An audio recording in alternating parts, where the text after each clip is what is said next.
Нет, наоборот. Да, да. Нет.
Это я такой слабый, ты такой был.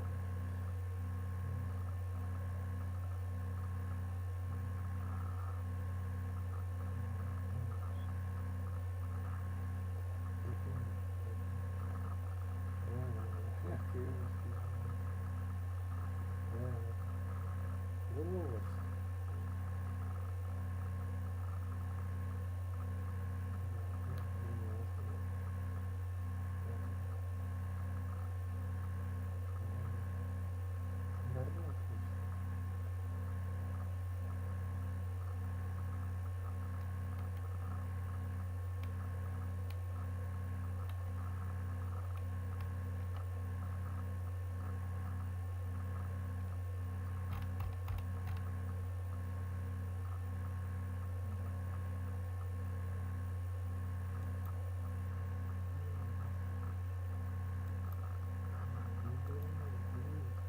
Да ну, я тебе...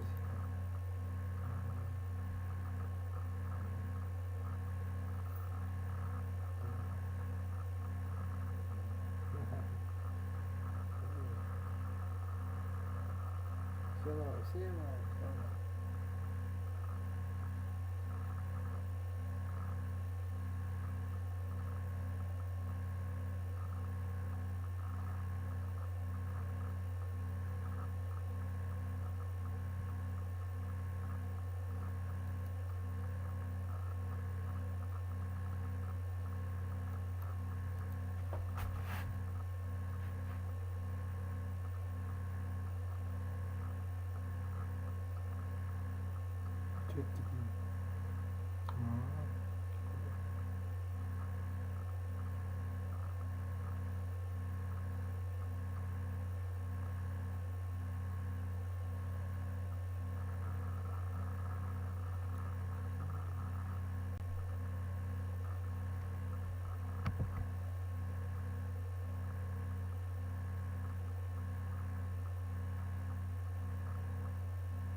меня уже бежит.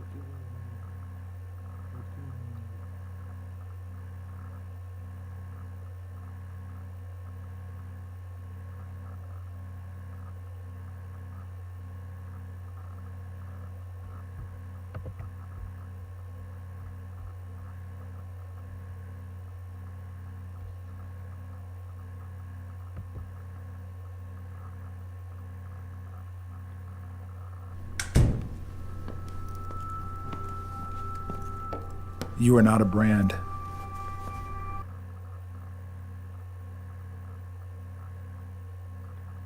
Hey everyone, I'm Josh, and this is Josh Wright Piano TV. Hopefully by the time I've posted this video, I came up with a shocking enough title that you clicked on this video. And it is shocking because it was with one of my students this last week. Her name's Dana, I teach her on Skype. She lives in Hong Kong, brilliant student. And she and I were talking about performance anxiety. She has a competition coming up. She's playing the first Chopin impromptu. However that goes. There. Beautiful little piece. And I've never personally played it, but really have enjoyed teaching her on it. She's playing it really high quality. And she said, you know, when I play for you, I'm pretty comfortable. I might get a little bit nervous, but then I think she said she went to a hospital or something where they had a piano, and she said I put the soft pedal down and I barely played and I still was just so nervous the whole time. How do I get rid of that? Now, I've done a lot of videos on overcoming performance anxiety, tips to get rid of nerves, but her and I were just having a really good discussion together. I've taught her for a long time, so we've had lots of discussions, but we kind of came up with something that really resonated with me, and I hope it can help each of you as well. I was saying something like, imagine if you could never play piano again. How would you play that piece if this is the last time you ever get to play? And she's like, oh, I have to pretend like I'm maybe dying tomorrow or something. This is the last time. I said, yeah, exactly. That's right. So you need to perform like you are going to die tomorrow, or like you're going to have some horrible accident that, you know, completely cripples your hands, that you can't play anymore. It's not to be morbid. I'm not sharing this to, you know, shock you and make you fearful, like to walk outside. But I'm saying this because it adds a whole new element of meaning and passion into your playing, and it gets rid of all that clutter and negative self-talk that goes on in your mind. So I played Saint-Saëns Concerto number 2, first movement, the famous one, for the first time on Saturday night at an outdoor concert. There was about 500 or 600 people there. Really fun outdoor concert. I played a bunch of Chopin etudes, Liszt Rhapsody number 2, La Campanella, Liebesstrom, and then I ended with this with my wife playing second piano. And I can honestly tell you, I was thinking about what Dana and I had discussed, and it was remarkable, like how at ease I felt, and how I kind of almost felt sad in a way. I was like, what if this is the last time I get to play? Because you can't predict your future. I remember feeling that way when I played Rachmaninoff Third Concerto. You can search on YouTube, Josh Wright, Rachmaninoff Third Concerto, if you want to go watch that. I remember walking onto stage and thinking, I love this piece. I'm actually really sad. Tonight's going to be the last time I play this with an orchestra in probably a really long time. I don't know when another orchestra is going to ask me to play Rock 3. It could be tomorrow that someone calls me and asks me, but more than likely it'll probably be a few years, maybe even like a decade. You just don't know if you're not like a mainstream performing artist when you're going to be asked back and what repertoire they're going to want to program. And I can honestly say that Rock 3 was one of my more solid orchestra performances because I had this very intimate feeling about it. So this Saint-Saëns, I'll play a little bit of it for you guys, just to solidify my own performance. I'll play the first couple pages for you. But the meaning of this is so much more deep every time I sit down, because I say, if this is the last time, if I'm gonna die tomorrow, if this is the last time I can play, what do I want to say with this piece? By the way, I do not have sostenuto. I have no idea. This is a Hamburg Steinway. I have no idea why they did not put a sostenuto, so my pedaling is not quite what I usually do on other pianos with this piano, so just a heads up.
just this main theme.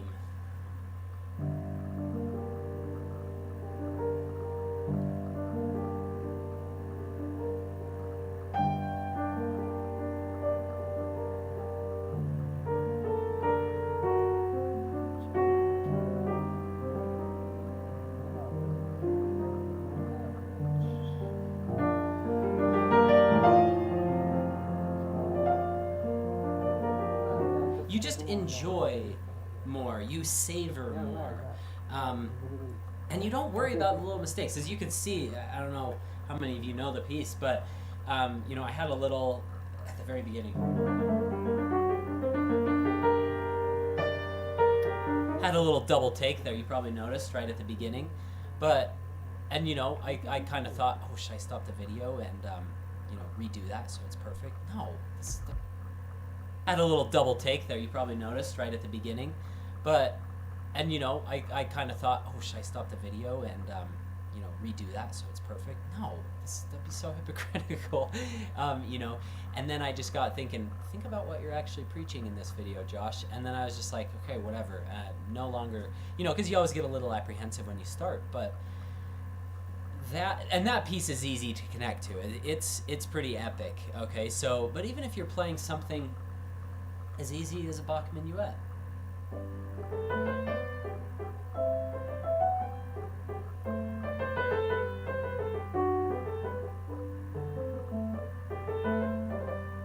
you know, maybe you add an ornament, maybe you take a little risk or something that you wouldn't normally do. This whole idea, this whole mindset, I hope can be of assistance to each of you as you perform, and I hope it can provide some value to help take you beyond your nerves. I listened to a TED Talk recently of a pianist that was talking about this. I can't remember her name, but she basically said her teacher berated her and said, "You're so selfish. Why are you so nervous? This isn't about you. It's about the music." Of a pianist that was talking about this. I can't remember her name, but she basically said her teacher berated her and said, "You're so selfish. Why are you so nervous? This isn't about you. It's about the music." And I do truly believe that. I kind of do like to be a little selfish, though. I like to think, what do I want to say with this beautiful music? I want to channel Chopin through what I want to say. I'm not saying even remotely that, oh, like I'm more important than Chopin, because we all are serving the music. Of course, if Chopin wasn't there, I wouldn't have anything to play, you know, of his. So, but this mentality of how can I make this the most meaningful performance of my life up to this point is something that I want you to think about, and stop thinking about what the audience thinks or who might be in the audience. I'll leave you with a little story that I heard from my teacher at Michigan, and I think Robert Rue had told this to him, and I'm probably going to mess up details, so please forgive me if you do know the story and I mess up these details. But there was this young pianist, up and coming, bright, wonderful artist that was performing his debut in Germany at the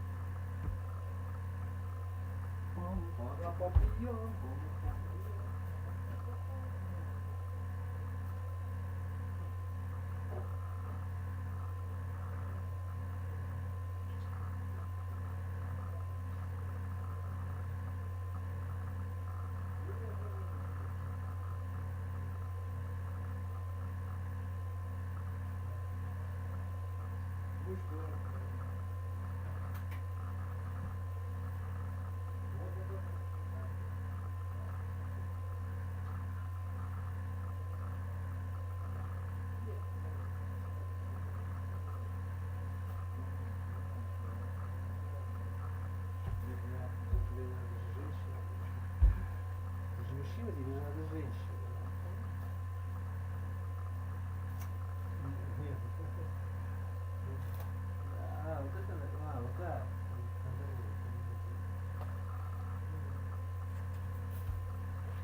Да.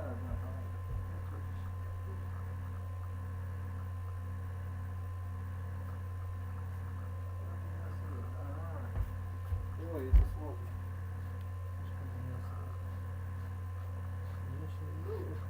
Может быть. Ты серьезно так думаешь? Как же ты думаешь? Да.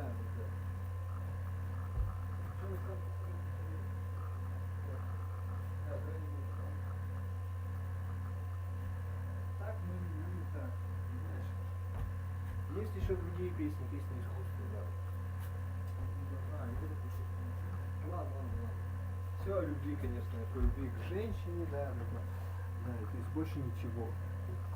Бетховен тоже все только о любви писал. И Скрябин, и Рафалинов тоже. То есть все бабское. Ну, понимаешь, любовь она в постели, любовь. Да. Она может просочиться и в оперу, и, ну, как бы опера вот только про это, типа, но там тоже она вылезает. Но меня не касается. Я тебе просто говорю, да, вот, да. Ну, все-таки так. Религия там женщины ни при чем. Да. Космос, ты понял, да. Мужская просто тема, которая, да, как бы, типа шаманизм, что ли, не знаю я, как это сказать. Да, радость, да. Наверное, да. Грандиозность, да, вот это. Эпик. Да, значит, да.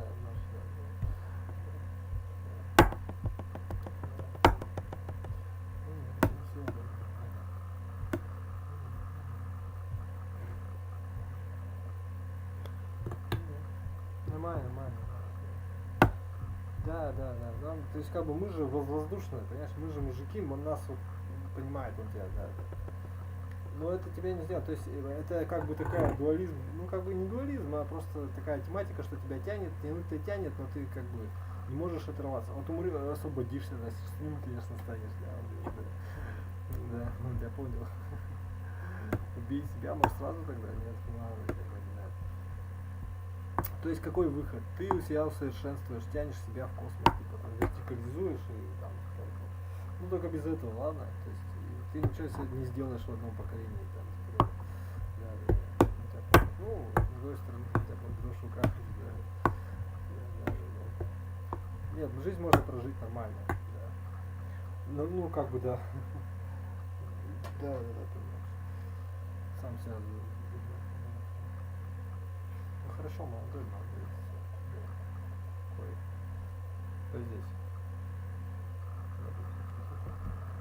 This very prestigious concert hall, and he was playing something by Busoni, and he walks onto stage, and lo and behold, he looks out into the audience, and there is Busoni at his debut. Paralyzed by fear, he completely botches his whole recital. He's distraught. He gets through it. Afterwards, people are coming up, congratulating him, of course, maybe with some, unconvincing congratulations. And a man who looks very much like Busoni came up to him and gave him congratulations. So it wasn't even Busoni himself. It was just a guy who looked like him. But that perception, oh my gosh, Busoni's in the audience. Why should that have an effect on how he plays? Well, because he's playing Busoni's work. Of course he's going to get more nervous. But why? Busoni is a composer, and he also arranged some gorgeous things by Bach and others. Why would that affect the way this young man was going to play? Just Busoni understood that every artist, has their own voice. We all understand that. Chopin understood that. Every single artist, every great composer understands that their music is going to be interpreted in different ways. So stop thinking that you have to perform it like, oh, I've got to be Martha Argerich or Daniel Trifonov or Christian Zimmerman. I've got to play it just like them. No, you don't. You play it how you play it, and you be convinced of that. And then go back and listen to your recording and say, ooh, that wasn't convincing, or oh, that was really convincing, I'm keeping that. Then you can compare it to those guys, glean more ideas from them, but then make them your own. You know what? We're going to keep going. One more story. My teacher at Michigan, I thought this was Logan Skelton. Brilliant guy. The way he tells stories, he's like the best storyteller ever. If any of you know him, you'll agree that he has this amazing way. I remember things that he says so poignantly. He said, I remember playing Prokofiev's Seventh Sonata, and I made the Richter recording my own, gospel, basically. I listened to that thing until I wore out the record, basically. And I believe that sonata was written for Richter, if I'm remembering correctly, by Prokofiev. might have been his 8th. I think it was the 7th though. Anyway, he said, I thought Richter played it correctly, and so I listened to that and I copied everything he did, and I recorded myself. I sounded just like him, and then I stopped listening to the recording for a few months. But of course, I kept doing everything Richter did, and then I recorded myself like 3 or 4 months later, or sometime later, and I listened back and I said, I sound nothing like Richter. I sound like myself. And I thought that was a really great example. The worst advice I've ever received was from a judge. I'm not going to name her name because she's a famous pianist, but it was horrendous advice. I was 17 years old. She said, stop listening to recordings. You need to develop your own voice. That is the worst advice ever. You need to get inspiration from the greatest artists in history that we have at our fingertips on YouTube and with all these, with Apple Music or whatever it might be, whatever music service or getting physical CDs. I don't care what you do. You need to learn from them, and then you make it your own. And that has been some of the most valuable advice I've ever received. So we've explored a lot of stuff in this video, but I hope it's been helpful. If any of you have any questions, my email is josh@joshwrightpiano.com. If you've gotten value out of this or any of my other videos, please hit the subscribe button up here. I'm going to list all of my videos on my website down here if you'd like to click that link, or you can click over here to keep watching more videos. Thanks so much. Have a great week.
Так, что там еще?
Смеются. Да ты издеваешься, что ли? Что-то еще говорит еще раз. Thanks for checking out GuitarTricks.com recently.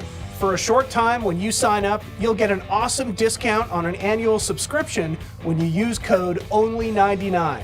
It's one of the best deals. You're not Joker, Mopper.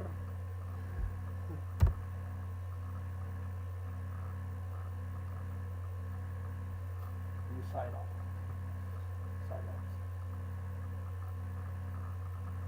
New polling tells us Biden does have the opportunity for a statement map-changing win. That is not to say there is no path to re-election for the president, but he needs overwhelming election day turnout in a half dozen states or so, maybe more. Let's look at some of our latest polling, and let's use the 2016 map to do it, because brand new CNN polling out overnight in some of the key battlegrounds. This one here, look at Arizona. Joe Biden with a 4-point lead in Arizona. That is close. If Joe Biden can win this state, that might be a game over statement in and of itself. Change the Sun Belt states, but look, this one is very close. Joe Biden with a lead.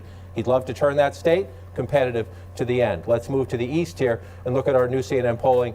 Again, one of the states that could decide it all and that actually we expect to count its votes quickly on Election Day, North Carolina. Joe Biden with a 6-point lead in North Carolina. If that holds up, that would block the president. He needs North Carolina's electoral votes to win re-election. Joe Biden with a lead there. A couple others quickly. Michigan. Remember, Pennsylvania, Michigan, Wisconsin. That's what made Donald Trump president. He cracked the blue wall. Well, look at this. The new CNN poll, a 12-point lead for Joe Biden. A steady, stable lead we've seen for Joe Biden in Michigan. This one, 12 points heading into the final weekend. That would be a statement that the Democrats are getting the industrial states back. And then you move over to Wisconsin. Again, part of the president's big win 4 years ago. You see this here, an 8-point lead for Biden in Wisconsin. Just go back, remember the history, 47.8 to 47. Wisconsin was one of those in 2016, 22,000 votes and change, 52-44 there. Now, that is not to say the president can't come back, but let's switch maps to just show you something. That advantage in those states, right? Let's start with the president's map. This is the president's map back in 2016. If Joe Biden can win Arizona, like you just saw in our poll, win North Carolina, like you just saw in our poll, win Michigan, and win Wisconsin, that's enough right there. If he holds the Clinton states and then flips those 4, he would be the next president of the United States, and he can do it without Pennsylvania, without Florida, without Texas. The president has a path, but he has to turn people out overwhelmingly. One more just look here at the battlegrounds. If you look at the state of play right now, 10 battleground states on this graphic. Let me try to stretch it out for you a little bit. 10 battleground states on this graphic. What do you see? Only 2 of them does the president have leads in new polls. Florida by a little bit. Iowa, one poll last night shows him up by 7. But look at all the blue for Biden. Biden has more menu opportunities to get there. The president, draw to an inside straight flush maybe. Both candidates on the campaign trail in the final days hitting the battlegrounds, trying to get to 270. 3 days to put an end to a presidency that has divided this nation. 3 days. We can put an end to a presidency that has failed to protect this nation. 3 days. We can put an end to a president that has fanned the flames of hate. Biden is a Washington vulture who decimated your steel mills, annihilated your coal jobs, clean coal, and supported every disastrous sellout trade deal for over half a century. Моя карта радует меня постоянно. Тинькофф Блэк начисляет деньги каждый месяц. У меня кэшбэк с каждой покупки. До 30% по спецпредложениям. А теперь еще и 10% на остаток по счету. Это моментальная карта. Появилась в приложении и сразу работает. Тинькофф Блэк. Я люблю ее. Успей оформить карту Тинькофф Блэк на сайте tinkoff.ru и получить 10% на остаток по счету до конца года. Нельзя такой курс на дороге. Че ты, Вергос у тебя.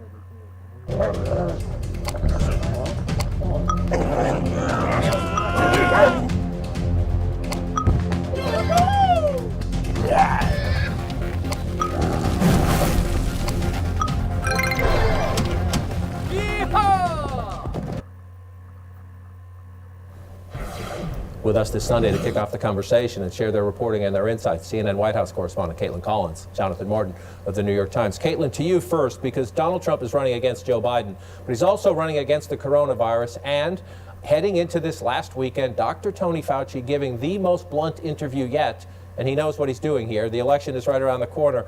Dr. Fauci, this is from the Washington Post. He says, Fauci said former Vice President Joe Biden's campaign is taking it seriously from a public health perspective. Trump, Fauci said, is looking at it from a different perspective. He said that perspective was the economy and reopening the country. Dr. Fauci saying right there, Joe Biden has a public health plan about the coronavirus, and the president does not, 2 days before America votes. Yeah, it's a pretty scathing indictment of the way that the president has handled this. And it's been clear that Dr. Anthony Fauci and the president have not agreed about the approach to the pandemic for several months now. But to see it put in that stark of terms as voters are casting their ballots, they are making this decision. And we know that the pandemic is hanging over all of this. And that is not what President Trump wanted. For several months throughout this pandemic, he talked about how November he thought things would be better. He thought we would be rounding the corner, is the phrase he uses so often. And of course, we are seeing in the numbers that we're not even close. We're actually going in the other direction, seeing some of the highest case numbers we've ever seen. And John, I've been talking to Trump campaign officials and the president's allies. They're not happy about this because they know that the president does not have a good credibility meter when it comes to the pandemic. And they know that if that is the top of mind for voters, it does not bode well for them on Tuesday. And so, Jonathan, you look at all the numbers, and it's dizzying, the number of late battleground state polls, and some of them are contradictory. One poll has Trump up in Florida, one poll has Biden up in Florida. There's the poll out of Iowa. The recent polls have shown it very close. All of a sudden, the Iowa poll seems to show Trump momentum. So we're going to count this out on Tuesday, but it's just indisputable that Joe Biden has many more options, many more menu options to get to 270 electoral votes and beyond, many, many more. You write with your colleague Alex Burns in the paper today, in Wisconsin, voters who did not cast a ballot in 2016 favor Mr. Biden by 19 points. They have a similarly lopsided preference in Florida, where Mr. Biden leads by 17 points. The advantage with people who sat out 2016 is 12 points in Pennsylvania, 7 points in Arizona. The Trump campaign keeps telling us they've registered people who didn't play in 2016. They're going to overwhelm us on Election Day. But you say, at least so far, the evidence points in the other direction. Data and anecdotes prove, I think, pretty conclusively, John, that these new voters are showing up to support Joe Biden more than they are Donald Trump. And we see it in our new survey today, as you pointed out. I saw it last week in Texas. I was in 3 different parts of that state and talked to over 50 voters at early polling sites. The new voters are overwhelmingly young and non-white, and they're not showing up for Donald Trump there. And so I think it's pretty clear that the people who are coming into the political system are doing so out of opposition to this president more than to register their support. And I think, John, it's important to keep in mind for your listeners, the onus here is on President Trump to hold his map. And we talk a lot about Florida and Georgia and North Carolina and Arizona and now, yes, even Texas, for good reason, because Biden could win in a rout if he picks up those Sunbelt states. But Biden only needs to win Pennsylvania, Michigan, and Wisconsin as long as he holds the rest of the Hillary Clinton states to win the presidency. In every one of those states, those 3 states in the industrial Midwest, Joe Biden is leading and has been leading for months. President Trump has not led in a poll any of those states for months. Right, and so that's, you see 4 rallies by the president just yesterday in the same state, the Commonwealth of Pennsylvania, Caitlin Collins. That tells you everything you need to know. He is trying to find people, bring them out of the woodwork and more. I want you to listen to a little bit of the president yesterday. This is Butler, Pennsylvania. The president yesterday trying to make his closing message. He knows the coronavirus is spiking everywhere, including in the Commonwealth of Pennsylvania. And instead of trying to address, here, I'm your president, here's what I'll do differently, he talks about Joe Biden.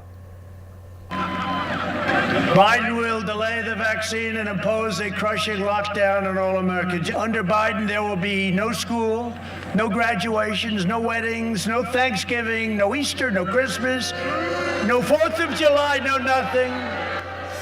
That fails a fact check in many regards. The former Vice President, Mr. Biden, has said he'd be happy to have a vaccine as quickly as possible if the scientists support it. And he says he does not support a national lockdown. He supports targeted measures, including more mask use, and yes, shutting down places if you have a spike. But the bigger point to me is that we've watched around the world. We've watched governors and we've watched mayors. Boris Johnson making the painful decision to put his country, the UK, back into lockdown. The President of the United States has not once taken a break from the campaign trail as the cases have spiked in recent days to address the American people as their president. Whether it's to defend his plan, whether it's to change his plan, whether it's to tell them about what lies ahead. Instead, he does all these rallies where he says things about the virus that simply aren't true. Yeah, and you're seeing these two candidates go to states where cases are surging, and you see the difference in how they address it. Where Joe Biden talks about the numbers going up, the president doesn't. He instead frames it as if the numbers are going down. But this is the risk that the Trump campaign is taking, because they are betting that there are people like the ones in that crowd who are happy to come out, not social distance, a lot of them not wearing a mask, and listen to the president, instill fear in people that there is going to be another shutdown, that you will see the restrictions that we saw in the United States several months ago in March and whatnot. But the risk in that is that there are also a lot of people who don't want to go to a rally like that, who have not been around a crowd like that in a year now. And so the risk is that they are going to alienate those voters by holding these rallies, by pushing that message to where voters are going to see Biden potentially as a safe alternative. And so that's their fear here, because you're right, the president is taking this in a much different approach than someone like Boris Johnson, who says, I don't want to lock the country down for another month, but that's where we're going because our cases are going up. We are seeing cases go up, and the president is taking not only that approach, he's taking the opposite approach by holding these rallies and by saying that businesses and states need to be opened back up fully to where they were at pre-pandemic levels.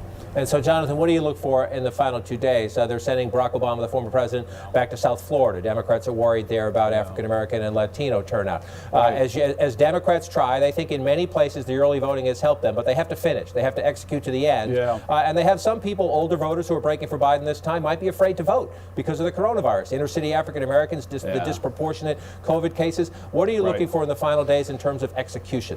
Well, we mentioned Pennsylvania a second ago for good reason. That state, more than the other competitive states, has most of their votes taking place on Election Day itself. Yes, that some Democrats there have done mail-in ballots, but a lot of people are voting in that state on Election Day itself. And more broadly, in the black community in this country, there's a lot of voters who don't want to vote by mail. A lot of African Americans prefer to vote on Election Day. And that's why you see Jill Biden, Barack Obama, Kamala Harris sweeping back into places like Florida in the final hours of this election to drive black turnout on Election Day votes itself. And we will see if it works out the fabulous, fun final days where execution now. The candidates give all their speeches, but this is about execution, identifying voters, using your data, make sure you turn them out. Caitlin Collins, Jonathan Martin, grateful to start this Sunday with the reporting and insights there.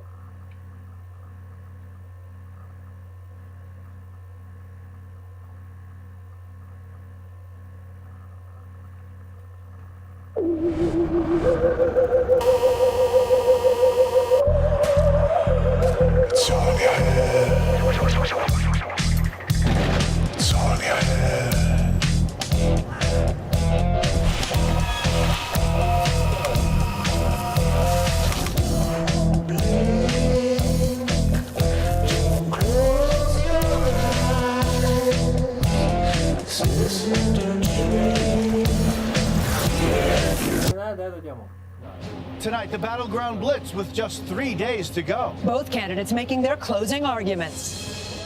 Joe Biden targeting the Midwest, reuniting on the trail with Barack Obama for the first time this campaign. Trump cares about feeding his ego.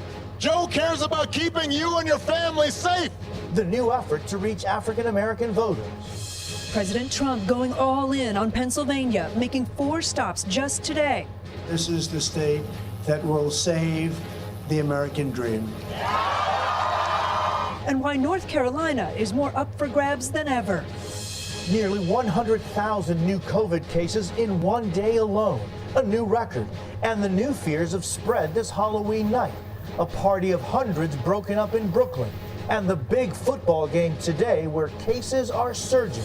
Locked down again, England closing back down as cases there rise dramatically. And a Halloween with heart, the ghoulishly clever way these children's holiday dreams are coming true. This is NBC Nightly News with Jose Diaz-Balart, reporting from Charlotte, North Carolina. and Kate Snow from Cleveland, Ohio. Good evening. Kate and I are in battleground states tonight, and we are not alone. With just 3 days left, it was an all-out blitz today, with candidates, VP candidates, spouses, and more blanketing swing states. The goal right now, to get every last one of their voters to the polls. Already we've seen record early voting. More than 90 million Americans have cast their ballots. We're here talking to voters about what matters to them. One of the biggest issues, COVID. Public health officials are also worried that Halloween celebrations could lead to a new surge. We are spread out across the country tonight. We begin with Jeff Bennett with the Biden campaign. A sprint to the finish tonight. Joe Biden and Barack Obama in battleground Michigan, making several stops together in person for the first time in the 2020 race. Joe Biden is my brother. I love this. I love Joe Biden, and he will be a great president. Their push aimed at boosting support among black voters, including a performance by R&B legend Stevie Wonder. Obama hitting the president hard on the coronavirus crisis. Trump cares about feeding his ego. Joe cares about keeping you and your family safe. Here's the truth, Michigan. This pandemic would have been challenging for any president. But this idea that somehow this White House has done anything but completely screw this up is nonsense. Obama and Biden condemning the president's false claim that doctors are inflating the COVID death count. You know, our doctors get more money if somebody dies from COVID. What in the hell is wrong with this man? Не, ну никто не знает, да, мы не знаем правильные цифры, да, кто там правильно говорил, кто неправильно, ну понял ты меня, да, ну нет, ты не знаешь, типа того. А народ Америки-то это просто, да, понимаешь, они-то хотят, да, наверное, нет, да, они неграмотные просто, они не знают, им надо управлять, как социалисты говорят, да. Да. То есть они же не свободны, они не могут сами решить себе маску надевать, не надевать, правильно? То есть как бы да, ресторан, да, и так далее. То есть как бы, вот, например, я тебе просто говорю, что да, то есть, ну не надо, я не оскорбляюсь.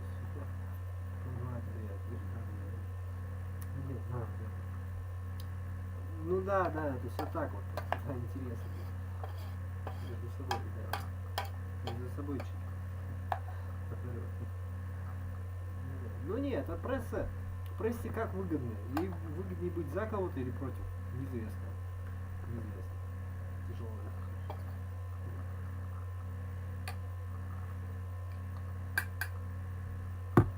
А, вот это да. Вот я понимаю, понял.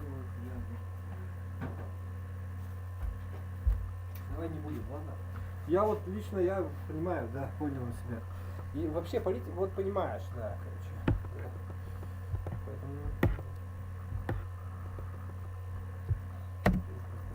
People of this nation have suffered and sacrificed for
Thanks for checking out GuitarTricks.com recently. Quick question, want a free guitar? Yeah, you heard me right. Right now is the best.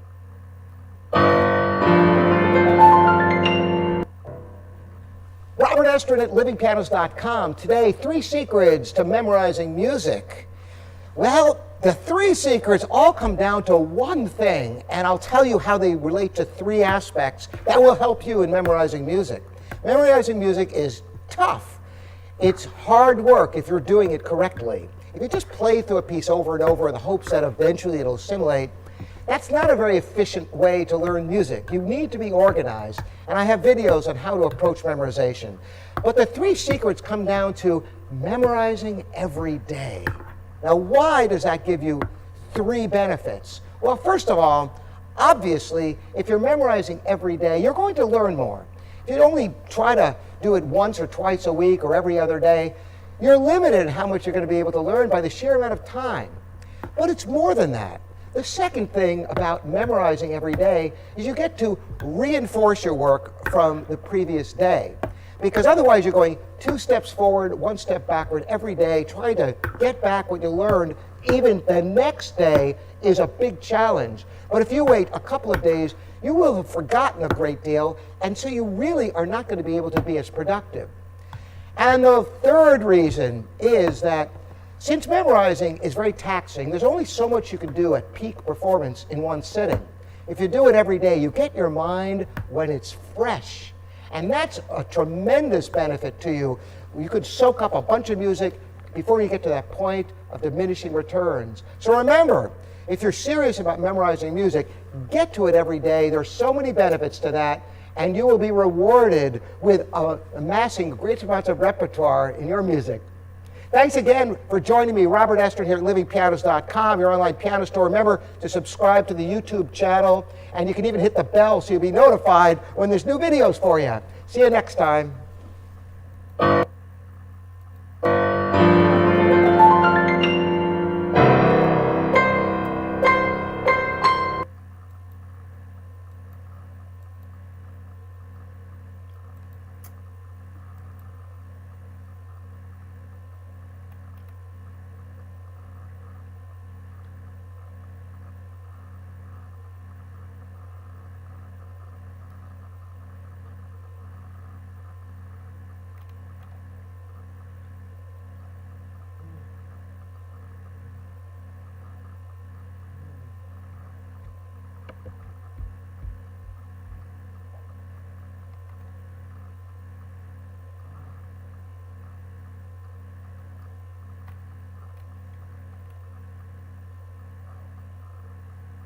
Request. I've actually received the same request from 2 people, well, I guess 3. Sean and his son, they said they were working on memorizing, as well as Chris from England. So this is cool. For 9 months, none more so than the doctors on the front lines and healthcare workers. It's more than offensive. It's a disgrace. Biden's events with Obama show the campaign is leaving nothing to chance. Polling puts Joe Biden ahead in Michigan by more than 6 percentage points. But Democrats fear a repeat of 2016, when Mr. Trump won Michigan by fewer than 11,000 votes. I don't care how hard Donald Trump tries. There's nothing, let me say it again, there's nothing that he can do to stop the people in this nation from voting in overwhelming numbers and taking back this democracy. And Jeff joins us now from Detroit. Jeff, where is the Biden campaign headed next? Jose, Biden's running mate Kamala Harris heads to Georgia tomorrow, where Democrats also have a competitive Senate race, and Joe Biden returns tomorrow to Pennsylvania as he tries to build back that blue wall that Donald Trump tore down in 2016. Pennsylvania, a critical state for both candidates. Jose, Kate? Jeff Bennett, thank you. President Trump is already in Pennsylvania today with 4 stops in the Keystone State. He's focused on keeping his supporters fired up. Our Kelly O'Donnell is traveling with the commander-in-chief and has this report. Air Force One touching down in Pennsylvania for a full-day, 4-event tour in this land of 20 electoral votes. You know what's looking good? Pennsylvania's looking good. The president showing anger and anxiety about waiting for election results, with a vague warning to Pennsylvania's Democratic governor. Open up this state, Governor. Open up this state. And don't take advantage of those ballots, Governor. Don't do it. President Trump delivered a striking rebuke of the Supreme Court that he helped shape. after a decision that in Pennsylvania's case, the Commonwealth gets 3 days beyond Tuesday to count mail-in ballots. This is a horrible thing that the United States Supreme Court has done to our country. And I say it, and I say it loud, and I say it proud. The president is trying to repeat a victory here, as polling shows Joe Biden's consistent lead tightening, now to 5 points within the margin of error. This doesn't seem like someone who's going to come in second. First Lady Melania Trump on a solo trip in Wisconsin and here in Pennsylvania, taking on Biden. Apparently, when you hide in a basement, you feel safe communicating your wishful thinking. The president, who called COVID serious and touted his pandemic management, also made a punchline out of COVID hitting his own family. And our great First Lady tested positive. That's, well, at least those rumors that we don't live together turned out to be false. Kelly joins us now from Butler, Pennsylvania. Kelly, the president is coming back to Pennsylvania one last time before Tuesday, right? That's right, Kate. He's on the stage now, and there will be one more stop in Pennsylvania after the 4 events today. That happens on Monday, and he has 10 rallies in a very hectic schedule across a number of battleground states in the final 2 days of campaigning. Kate? Kelly O'Donnell, thank you. Now to the COVID crisis and fears that Halloween parties could be the newest super spreading events. The number of cases smashing records, infecting more Americans per day than ever before. Sam Brock has late details. Tonight's Halloween scare, record-breaking COVID cases and disturbing photos out of Brooklyn, where police say hundreds of partiers packed inside of a warehouse shut down for breaking New York orders on gatherings as a pandemic rages. The U.S. hitting nearly 100,000 infections Friday, an all-time high, and now crossing 230,000 deaths. Souls stolen from their families, like Gary Gavin, a loving father from northern Wisconsin, whose daughter says he was also battling cancer. I feel like he has just become a statistic that nobody really cares about. I've had people tell me, well, you know, it's less than 1% of people that are dying. It's still 230,000 people. And if it's your loved one, does that make it okay? Illinois just smashed its daily record of cases, almost 7,000, one of 14 states reporting new single-day peaks on Friday, as cases in once battered Florida heat up to levels not seen since August. Anytime you see a resurgence and when you see what's happening in Europe, and we went through that second big wave in the summer, you're always concerned. In Texas and California, both states zeroing in on 1 million cases. Hospital systems remain under siege.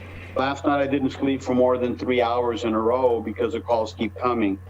The surge in COVID coinciding with the arrival of Halloween and deep concern about campus safety. From rivalry college football games to possible parties, San Diego area students hit with cease and desist orders, while other schools prohibit off-campus gatherings. Across the Atlantic. From Thursday until the start of December, you must stay at home.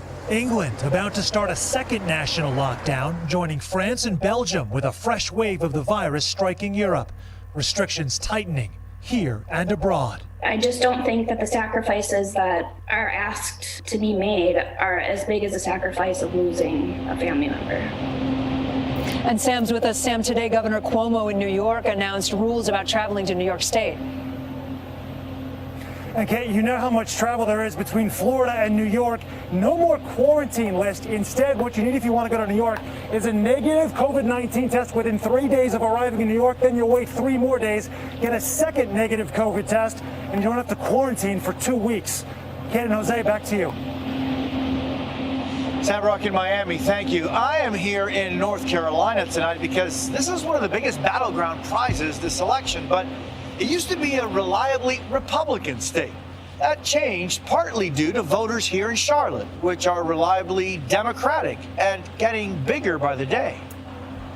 Just look at Charlotte's skyline and you can see the change. If you had come here 25 years ago, you would have seen maybe 1 or 2 towers. Everywhere you turn in this city, another building going up. This constant influx of people, does it change this city?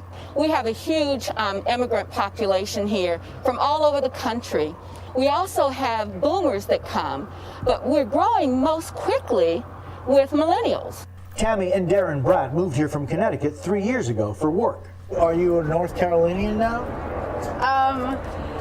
I would like to think so, at least. Have you decided who you're going to vote for? I have. I've actually already voted, and I voted for Joe Biden. What about you? I've also pre-voted for Joe Biden. And that may be one of the reasons this previously deep red state is now a very mixed purple. 120 people move to the city of Charlotte every single day. That's nearly 50,000 people a year. And 60% of the residents of the county this city sits in were born outside the state. In the town of Cary, just outside Raleigh, the early voting line sounds almost like a geography class. I grew up in Delaware. New York. Michigan. New Jersey. I'm from Somalia. The town has become such a magnet for transplants, locals jokingly claim Cary actually stands for Concentrated Area of Relocated Yankees. There's probably $5 billion worth of construction underway. Cary sits in the area known as the Triangle, which has become a booming hub for technology and pharmaceutical companies. There are 33 active prospects looking at the Triangle region. Those jobs drawing new residents. The projection is that our current rate of growth will add about 1 million people between now and 2040. That's an additional 80% of what we have.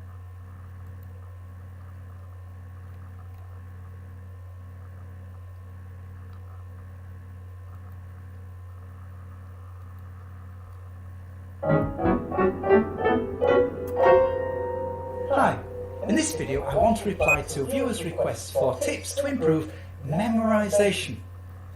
When you are, at school, college, you spent most of your days thinking and memorizing facts pertaining to subjects that interested you most are most likely to be memorized than facts pertaining to subjects that interested you less. Some lyrics are often memorized without conscious thought or effort, but note, just with repeated listenings for pleasure. If you like classical music and are assigned or choose a piece, you'll memorize it easier if you like and really want to play it. The key umbrella words being really want to.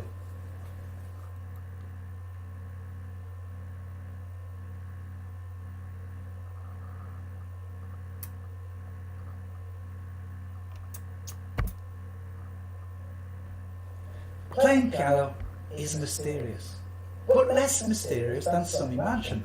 The more you play, the better you get, at least if you use your practice time efficiently. Same goes for skateboarding or BMX. Whether what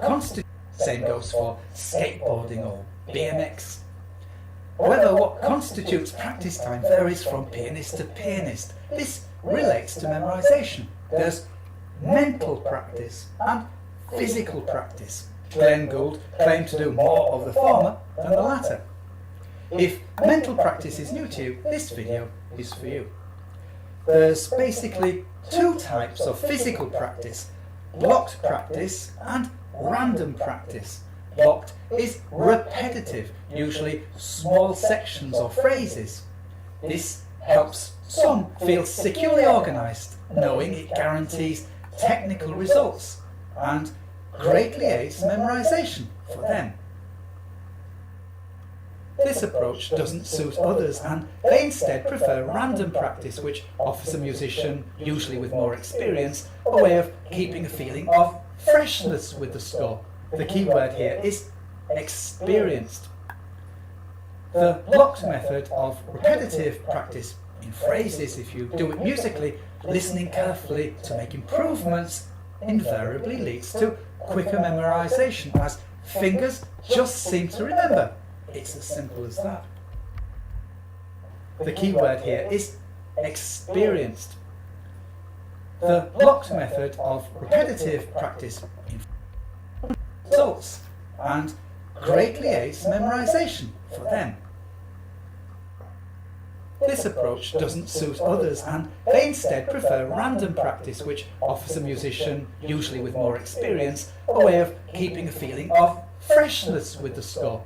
The key word here is experienced. the blocked method of repetitive practice in phrases, if you do it musically, listening carefully to make improvements invariably leads to quicker memorization, as fingers just seem to remember. It's as simple as that.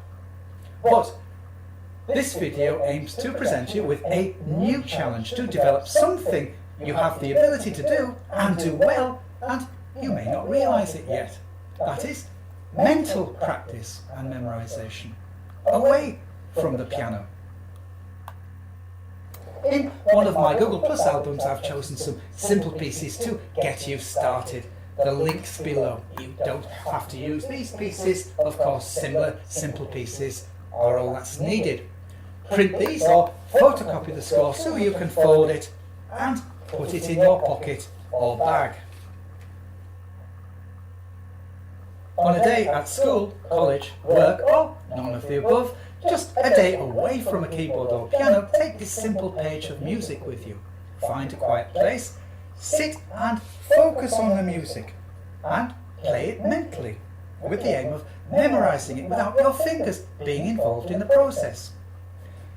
The conclusion of the exercise is to return home to your piano and play it without the music in front of you physically for the first time.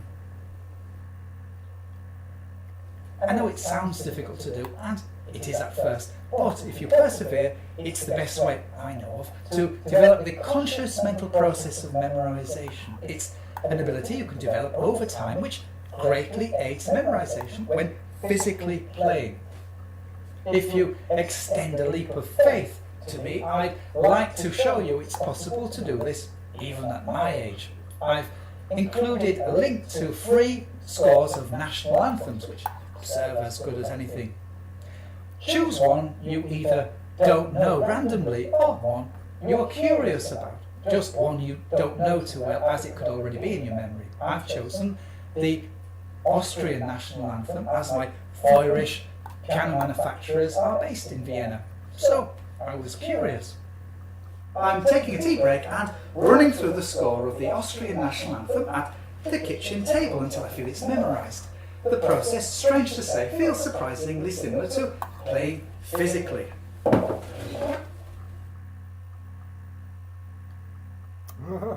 Now, I haven't played it yet. Let's go to the piano and see how I do.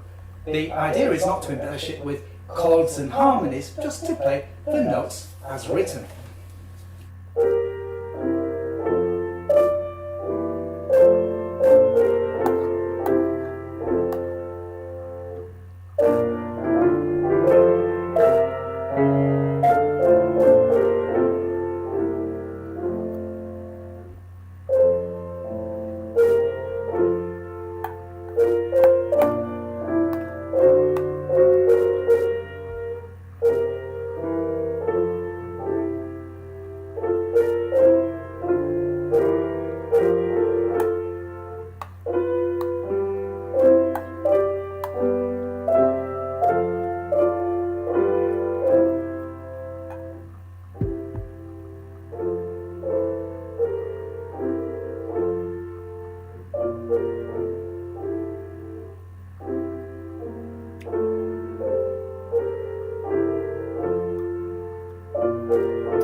To sum up, pianists memorise with finger memory from repetitive practice, but also mental visualisation, sometimes the score, sometimes patterns.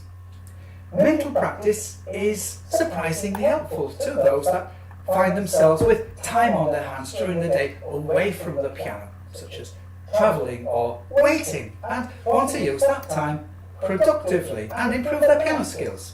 So, I hope you find this video useful, and thanks for watching.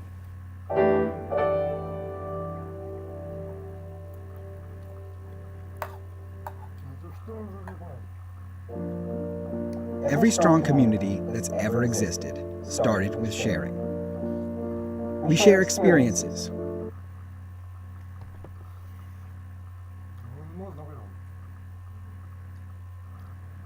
Hey everyone, this is Josh with Josh Wright Piano TV. Today's episode is about a better way to memorize. I've been reading a book, well, I've read it over the course of many months, called Piano Technique by Walter Gieseking and Carl Leimer, I believe is how you say it. I might be wrong on that. And they go over a lot of things about piano technique, obviously, but one of the first things he emphasizes is the proper way to memorize. And I'd never memorized this way before, and it really does speed up the process tremendously. You could use this to memorize music, a speech, whatever you want. His whole purpose, or his whole premise is you've got to go to the piano, or go to your music first, and really study it and have a good understanding of it, and then you can go and to the piano with it memorized and try it out. That takes quite a while. I kind of do a mixture of both. I become familiar with the music in my fingers a little bit. I don't want to just get muscle memory, but a little bit in the fingers. I sit and I analyze some chords, and then I will do some further steps. But I'm going to just show you kind of a place in real time that I've been memorizing from Liszt Totentons. This I've been memorizing from Liszt Totentons. This fast little place at the end. Hey. Memorizing from Liszt Totentons. This fast little place at the end. It's a little sloppy, but.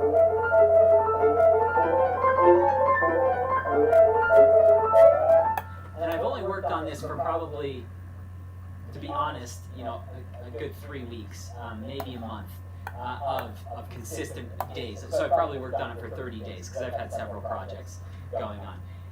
And I kind of memorized it halfway as I went through with the way I'm about to show you. And I'm also going to solidify the memory with the way I'm about to show you.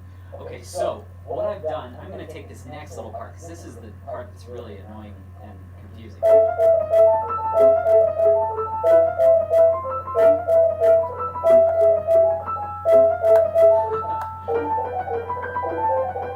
And if by some miracle I can memorize this right in front of you in a quick manner, that'll be great. So what I want you to understand first is if you're going to memorize music, you should have a good understanding of theory first. And what I mean by that is scales, arpeggios, triads, and seventh chords. You should be able to analyze basic hymns or four-part harmony. Now, most of you are going to click out of the video and say, nope, don't want to learn that. I'm too lazy. But don't be too lazy. Trust me, it will help you so much in your life if you do that, in your piano life, or violin, or whatever you play. I've created a whole series called the Pro Practice Technique series. You don't have to go, get that series or anything. I'm just saying that series outlines everything in detail if you need help on it. If you can do it on your own, great. So what I've done here, this next little passage, I've gone through and I've written out the harmonies for each chord. And I'm just going to take you through those really quick. This is the Peters edition. It's page 128. I don't have bar numbers in here, unfortunately. So this is an A major chord. So you've got to decipher what are the chord tones and which are not. So here, that looks like an A major chord to me. The next one is an A minor chord. Okay, the next one, it could be C major, it could be A minor. I'm going to do C major just since we've come from two A chords. Okay, and then you're going to go to E7.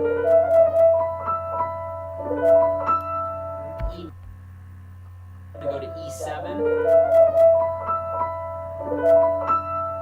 E major, A minor, G minor, C major. Okay, now I like to sometimes memorize in a tiny piece at a time, or I'll kind of memorize all the names of those harmonies first. So A major, A minor, C major, E7, E major. Let me see if I can just do that much because we're pushing it here. A major, A minor, C major, E7, E major. Okay, and then the last ones are A minor, G major, C major. Let's see if there's a pattern here. There is not. There's a pattern throughout the piece of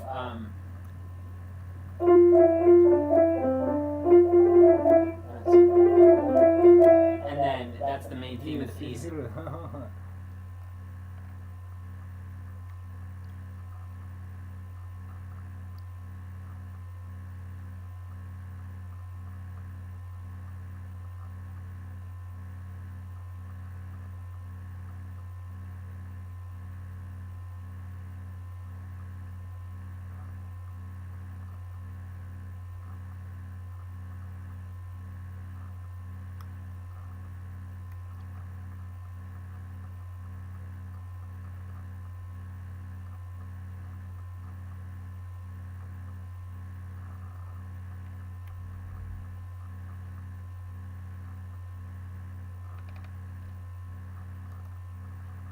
And then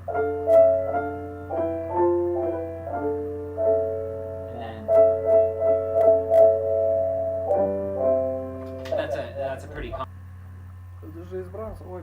common thing. So I can keep those E's in mind because look, here's D,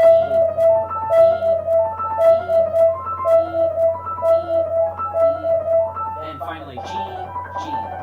Okay, so that's kind of a pattern that I can immediately start looking at. Okay, next, let's just memorize a tiny chunk, and here's where the method really comes into play that Gieseking outlines, or Carl Weimer outlines. I'm going to just stare at the music. I'm going to look at the music, and I'm going to say, and I did this a little bit in my Liszt Pro Practice study series, if you want to check that out.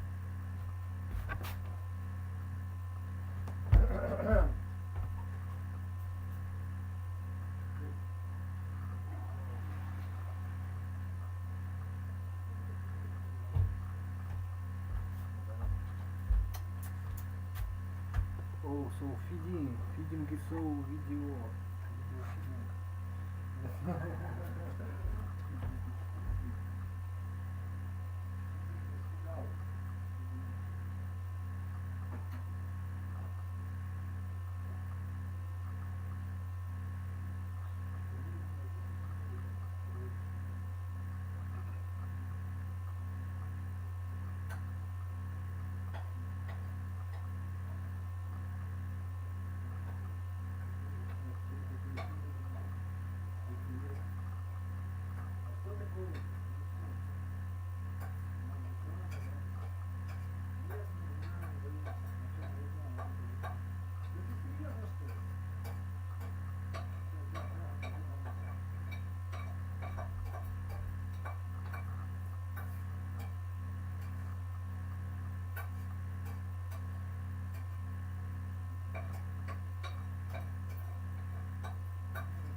Стращайте.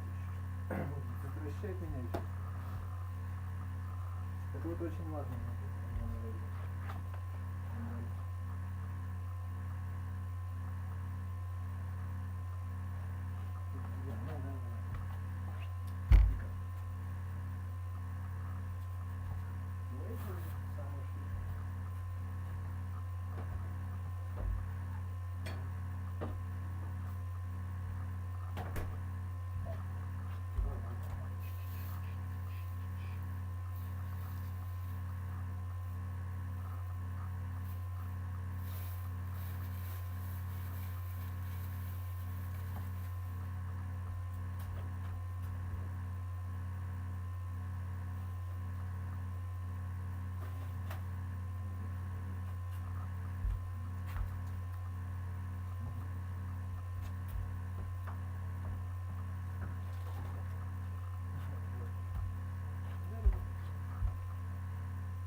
Блин, мне же надо эту штуку надеть. Грязный пуховик, кстати. Стирать его. Завтра схожусь, постирать.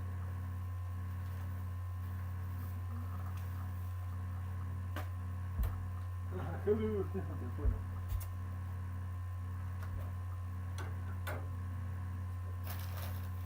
Expect it from inspector.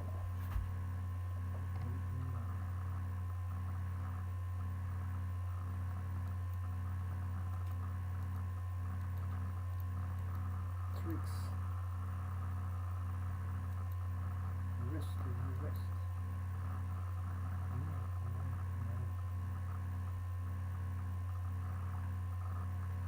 Да.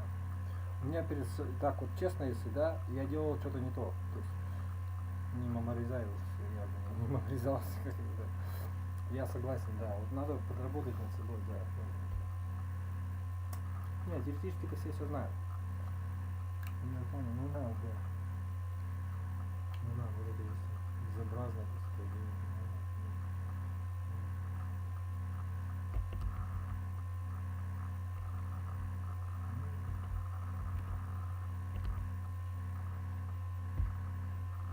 Да, кстати, да.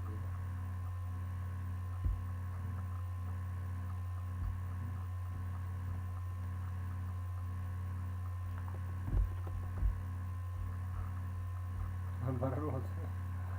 Да, такой.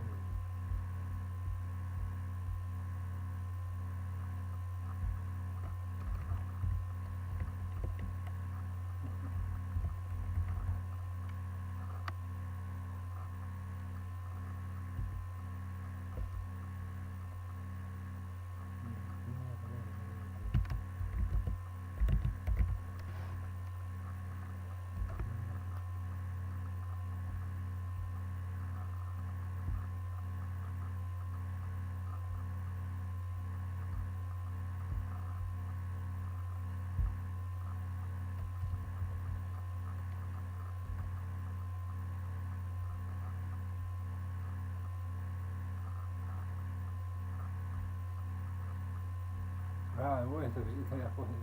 Отсюда соединили.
Have here now. Yadira Salamander and her husband Sean moved their family from India.